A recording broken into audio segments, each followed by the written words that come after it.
Ricky Hatton dying over the weekend. Very sad news. Tributes have been pouring in the last 24 hours following the death of former world champion boxer Ricky Hatton at the age of 46. A Greater Manchester police spokesman said yesterday officers were called by a member of the public to attend the Bull Acre Road Hyde Tameside at 6:45 a.m.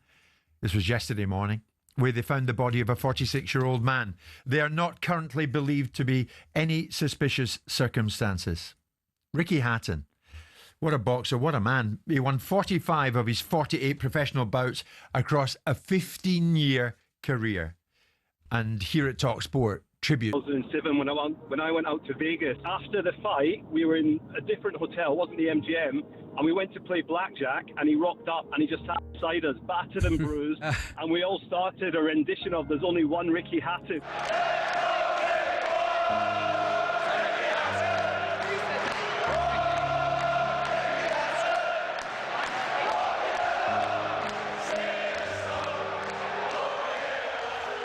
Ricky Hatton, who has died at the age of 46. Many people getting in touch. Many people no doubt will want to get in touch with this show this morning because it was this incredible travelling support, Simon, that he had. They followed him everywhere, didn't they? How do you look back at the man, the boxer, his legacy? Where do you start?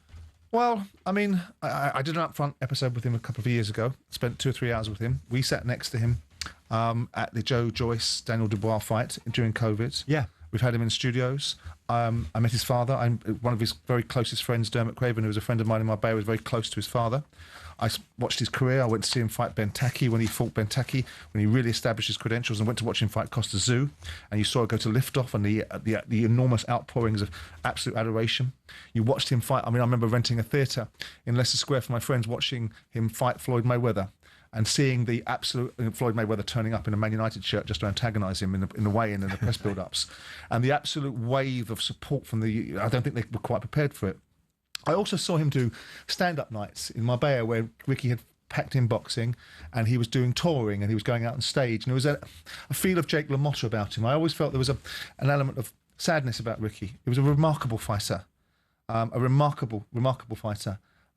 And achieved wonderful things, only losing to a couple of great fighters. Lost 3 fights, but 2 of them were sort of the greatest fighters of their era, Manny Pacquiao and Floyd Mayweather. So it's a terrible tragedy. I woke up in Spain after watching, staying up all night to watch Crawford versus Oh, you Canelo. were in Spain at the weekend. Yeah, woke up and watched that. Yeah. And then this news came through, and I just felt such a young age, and and any death is a sadness, and I'm very fearful of how he may have died, but notwithstanding that, I'm very sad and a great loss to boxing, a great loss to his family, his young son Campbell, and his career that's just tailed off in boxing, and his family must be in pieces. So it's a sad loss, And ultimately, he was coming back and fighting, wasn't he? He was coming back to fight at December. Well, he was. You're right, Simon. He was due to fight Isa Alda at middleweight on December the 2nd in Dubai. I mean, it takes an awful lot when everybody, Martin, when they're paying tribute, says this fella was just a breath of fresh air. He's a wonderful individual, humble, totally adored by the fans, supporters. He used to really get stuck into his job. I mean, obviously, condolences echoing what Simon's saying with his family. Massive shock for them. He's a hero, obviously, not just in Manchester, within his own family. Simon, just a question to you. It seems I've just been looking through and other boxers who have suffered with bouts of depression, difficulties. When you had him in this stand-up chat, did you sense that he wasn't dealing comfortably? No, when he did up front about 18 months ago, when I saw him a few times out in Marbella, and I saw him in Manchester, and he wasn't in the greatest of condition. When I saw him doing the up front, he was together, and he seemed happy and focused, and watching his son and watching his life develop in front of me, and he seemed very balanced. But we don't know what's transpired, but what we do know is you've lost. He is one of the greatest British fighters that we've had, and he brought a generation of fans along with him that they've never seen before. I went to watch Lennox Lewis all around the world, and he had great support. This kid had support like you wouldn't believe. Yeah. And the challenge, Ricky never left behind, and it's a strength and a weakness. We all come from somewhere, and we must never forget our roots. But when you move up and you become a world champion, an internationally recognised superstar, and you've got all the economics that go with it, there is a change of gear and a change of pace. And he never moved past that away from his friends, which is no criticism there, but that creates a narrative of its own in terms of the relationship he had with people that he grew up with and dynamics of that. But as a boxer, I listened to Frank speaking about him yesterday and listened to other people speaking about him. Yeah. He was a remarkable talent. He was a remarkable talent. And, and his life felt to me at times like it was quite sad in certain respects. But I think boxing's a very, like so many things, when the light gets turned down, it's a very challenging period for people that have been so used to being adored. Perhaps he never got over the Mayweather defeat, was maybe never quite the same again. Well, I think the Pacquiao defeat might have been more jarring for him because Mayweather was such a fighter and he was in that fight. He was never in the Pacquiao fight, really. Yeah. Put it out there this morning, actually. We'll continue to pay tribute to Ricky this morning on the show. Were you one of the many thousands who followed Ricky Hatton, as Simon has so expertly described, this huge army of fans who followed Ricky Hatton here, there and everywhere? At the weigh-in, I remember the weigh-in before he fought Mayweather and the stare down that lasted minutes upon minutes on end, and Hatton's fans were all there in fine voice. Were you one of them? How are you coping with the news, obviously, that's sinking in now, following the weekend's news, that Ricky Hatton had passed? We're live on talkSPORT this morning, and sadly, the topic is a really sad one, an unhappy one. Ricky Hatton, who died over the weekend, aged 46. As you find with the boxing fraternity, whenever we speak to someone in the world of boxing, we inevitably end up in a gym, and that is where we find this morning one-time fighter, now turned trainer, Paul Smith. Paul joins us live on the show this morning. Simon's with me, so too is Martin Keown. Paul, good morning. I know, mate, you were close to Ricky, and this is going to be tough for you. How hard were you hit by the news over the weekend? Morning, gents.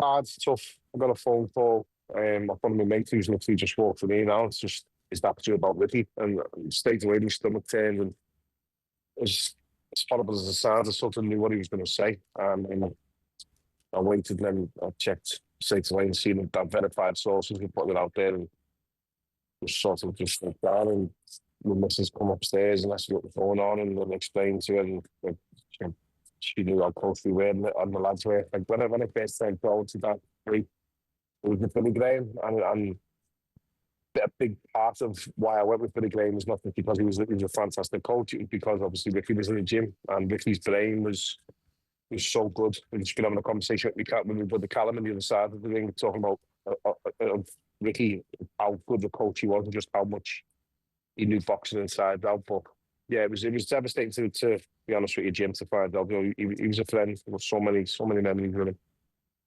Paul, Simon and I were just talking there that we were, obviously, Simon met him more than me, met on more occasions than me, but I can honestly say I didn't really know him that well, even though I'd met him on a number of occasions. But you're an exception to that. You did know him, and you got close to him. How did you find him? First day I got to the gym was in the old gym, in the Louverlight gym up in Ashton, just the other side of, just before Ashton. And he turns up in a Jag, and he goes out, he has a sponsored Jaguar at the time, and he's got out the car, put his bag on his back, and I obviously knew him. I went to the Eamon McGee fight just before I turned pro there. And so his last fight before I was at the gym was Eamon McGee, and then the next fight was Finn Phillips, which I named the debut on. He come right over to me, said, "Paul, isn't it?" He said, "I've heard a lot about you, mate. Looking forward to working with you. If you ever need anything, give me a shout." And shook me hand, give me over, and broke in the gym. Like that alone, that's like he was the best fighter, one of the best fighters who wasn't a world champion in the country at that time. We knew what he was doing with the MMA. He was just starting to make it a home for himself. He was just starting to sell, 15,000 tickets, 10, 15,000 even there on his fights, and he was becoming a big thing and a big deal that he could fight. And obviously I knew how well he could fight from the amateur days. I watched him in Everton Park in the ABAs in Liverpool. But just to go out of his way and make you feel welcome was enough for me on the first day. But we used to spar each other a lot. He used me and Matthew Macklin a lot for sparring because we were like middleweights and a couple of weights above him, but he had the experience which even the spars out, and he got good sparring out for the pair of us, I'd like to think. And I've got some funny stories about the sparring as well, obviously, which was really good and helped us and obviously helped him along the way because he needed good training camps. But I've never seen anyone as dedicated as him in the gym, trains as hard as him, and unfortunately for Ricky, half the time he lived as hard just outside the ring. I mean, Paul, you did the hard stuff. You fought. You were a fighter. So, I mean, obviously, you, more than us, totally eligible to talk about this. How good was he? When you watched him, what did you see? Again, I was lucky. I got to spend time with him in the gym. I got to see him every day. I got to listen to I got to listen to how he saw boxing, if that makes sense. I got to understand how he's seen it and how he expressed himself through boxing, how he was such a nice lad outside the ring, but in the ring he was a vicious animal and he wanted to hurt you. And if he could hit you to the body, he would. And I remember he had a media day. He caught me with a body shot one time in sparring, and I had to take a knee. And he was a good shot. And we were having our dinner after it in the gym cafe. And he said, "You're a tough so and so, Paul." He said, "I hit you with a body shot." And he stood back and said, "Good shot." He said, "But then you breathed in, didn't you?" And I started laughing. We were both laughing. I went, "Yeah." It felt like someone stabbed me. Then, I felt like it hurt me. And I caught him on a media day with a body shot, and he's turned away, and the gym was full of press. I was fighting in his undercar, and in the panic, thinking that could be my fight on as well. And then about 7 months later, he caught me with another body shot, and about to turn, he's done me. And he went, "That's 2-1, you scouts," and shouted something more. So he's obviously remembered it, and we're friends, we're good friends. And he was just very competitive and gave 100% in everything he did. So when he was in camp, he wouldn't touch a sweet, a drink, a biscuit, a fried fatty food, nothing at all. He lived religiously. And then when he fought, he probably felt like he'd earned it. So the old way we did it back then, or the way he certainly did it. And me at the start was, well, you've had your camp now, you've had your fight, go and enjoy yourself and let your body rest a little bit. But he took it to extremes, didn't he? And I used to talk about it and wonder whether if he'd have just lived the life outside the ring a bit more, he may have got more fighting and being a bit better for himself in the later years. Paul, I mean, how difficult, and I know you're working on creating a union to be able to support fighters and look after them when they finish their careers. I mean, I saw Ricky many times after his career finished, going through different phases of his life, whether he was doing stand-up acts and comedy and amusing people on a stage, or being slightly challenged by his circumstances. How difficult is it? Because, there was obviously people were worried about how he passed away. Losing someone is terrible in and of itself. But how difficult is it for a fighter to contend with no longer fighting anymore and the lights going down and people perhaps not being as engaged with you as they once were? It's a good question, Sam. I used to look at people like Joe Kazagi, like greats, the unbelievable fighters, the greats of this country, lovely people and good fighters. You'd see that some of them would get depression. I used to think, like, how are they getting depression? He had an unbelievable career. And then I retired and I realised what it was. And I heard Natasha Jonas say this. It was the first time I did it. And I'm surprised it was the first time I did it, but it was a great thing. It's the athlete down twice. And it made so much sense to me when I heard it, because when I retired, I got a bit of depression. I went into a low state. And I remembered when I got it then, thinking I probably had this when I lost to George Rose and had a big operation on my hand, and I just felt so down. This was the same feeling, but obviously you don't address it when you're fighting, because when you're fighting, you've got to just be tunnel vision and no weaknesses and crack on and get stuck in. But it does hit you hard, and it's people bumping into you like, "Oh, what are you up to now?" It's like, not going to be tired, but you're 33, 34, and it is tough now with the union and with other things. And I definitely don't want to use this as an example of trying to get any points whatsoever for the union, but it could be done with the Boxing Board of Control. It could be done by anyone. Boxers could have access to free counselling, or a free sort of pathway into counselling for a bit of therapy, just to unload and let a bit off your chest, to someone who isn't going to judge you or answer back too much. Someone who's fully qualified to guide you the right way, who can spot the signs also of what may come later down the line if this goes untreated or unaddressed. And there has to be facilities in place for boxers and combat sports people and fighters, because at the minute it's just like the old sort of adage of it, and the old what people assume is you just used up and thrown on the pile and you've forgotten about it. And no matter how well you did. Now, Ricky did very well out of boxing.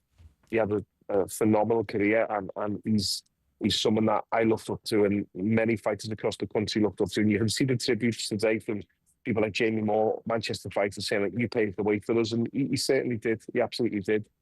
But every one of them people, including myself, were there to help Ricky, but he probably just didn't want that help. And when you get stuck in a rut and the alcohol and everything else starts, and then the lifestyle, he probably loved the pats on the back, which was everyone does, and he got it everywhere he went. But ultimately, it's just such a sad story that someone like him can end this way and finish this way, you know.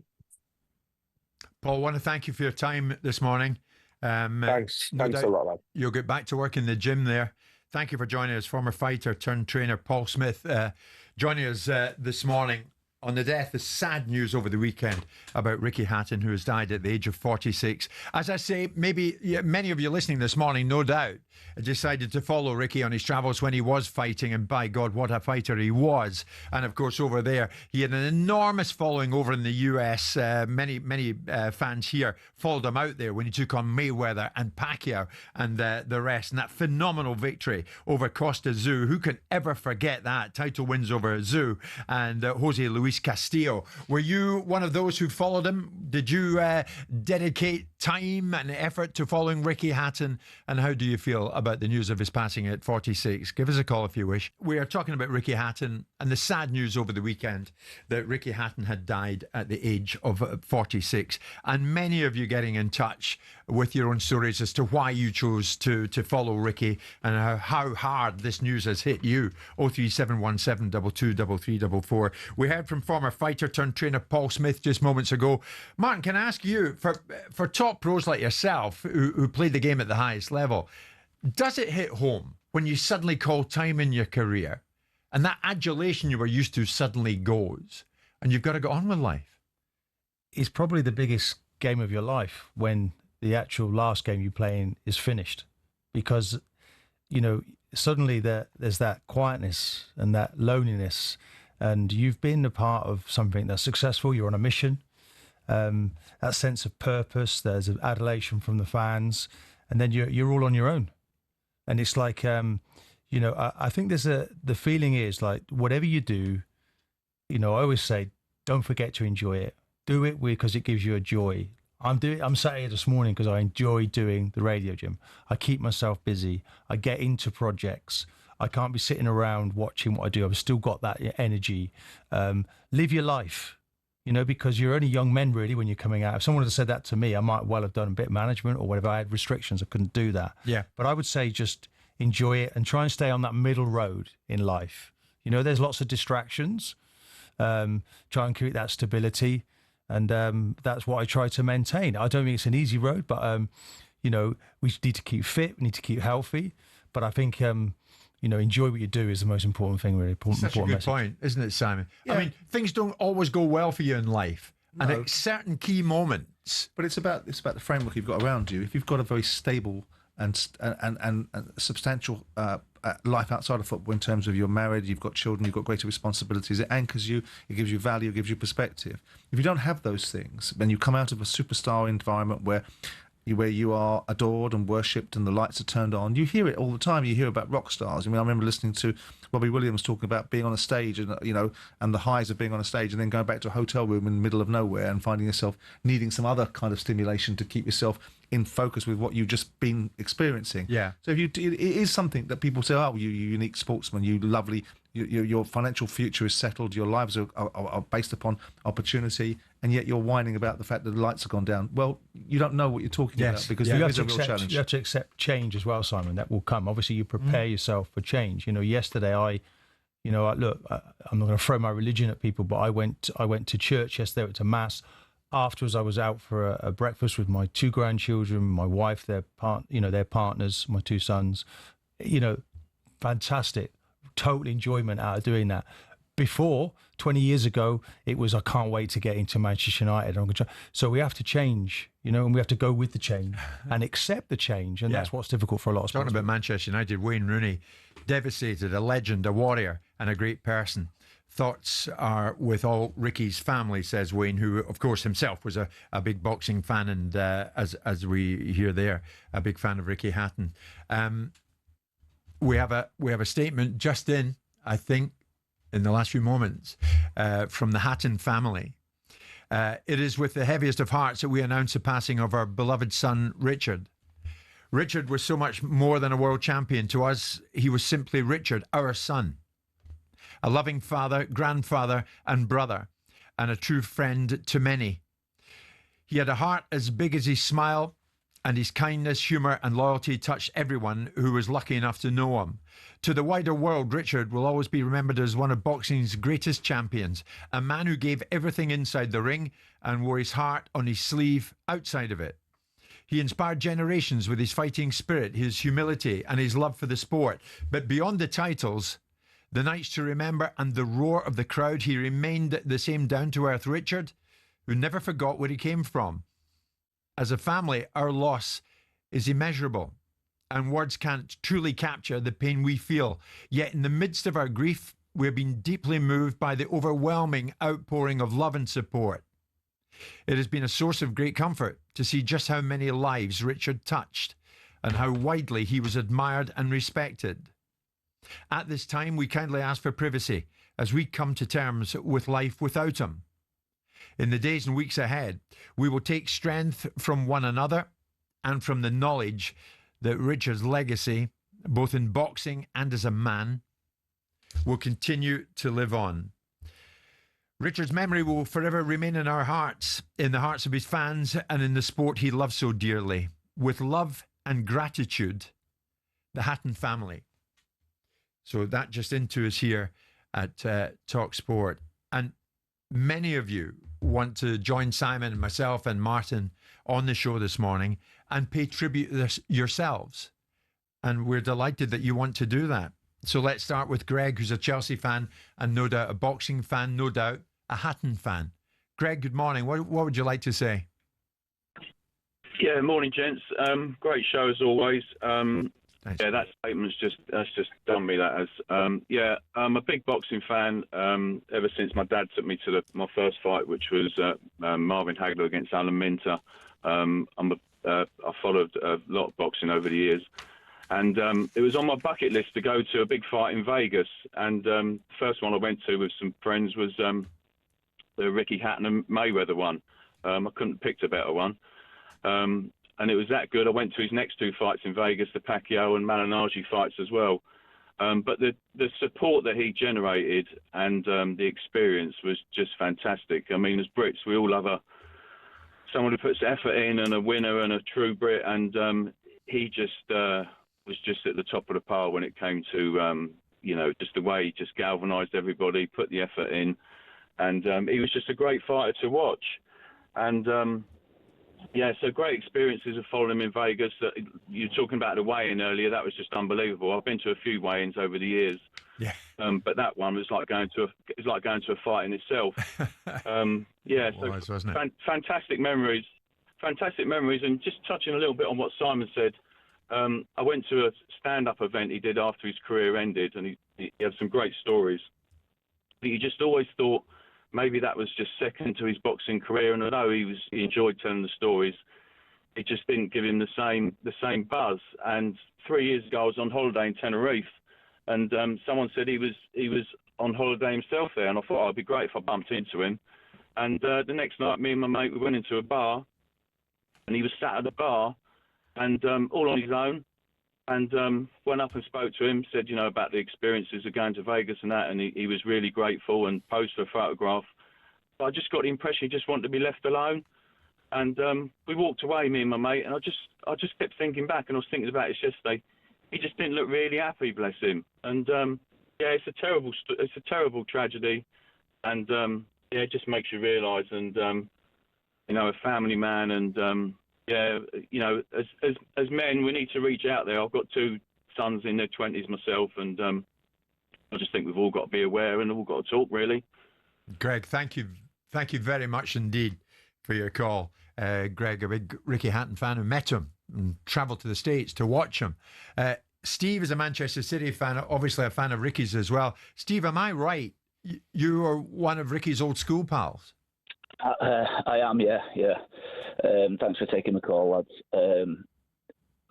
I was actually in his documentary recently. We'd all booked to go to Dubai to watch him in a fight. So yesterday was a call at possibly, we thought at times, making sure he's okay and stuff like that. But yeah, I just wanted to sort of put it out there that he was truly loved by all his close friends. Sorry, lad, sorry. Yeah. We thought about him daily, so at times we sort of get tired with the same brush as people round him wasn't looking after him. We just recently come back off a stag. I went on my very first stag do with him at 17 years old. Went all the way through school with him. The school was amazing with him as a boxer. We all knew what his potential was, where he was going to get to in his life. You know, to watch to go to Vegas and drive down that strip, and your school friend is plastered over all the billboards, all over the casino tables. You know, he was just the most special lad to us, and it feel like life wouldn't be the same. Yeah, so I just really wanted to put a tribute to Hattersley's best ever son, who will be dearly missed by his true and honest friends, the true friends that were there for him day in, day out. At times it was hard to get through to him, but we were there for him as friends. Well done, Steve. Thanks for your words. Thanks for joining us. Thank you. Take care. Bye-bye. Many tributes still coming in for Ricky Hatton, who died at the age of 46.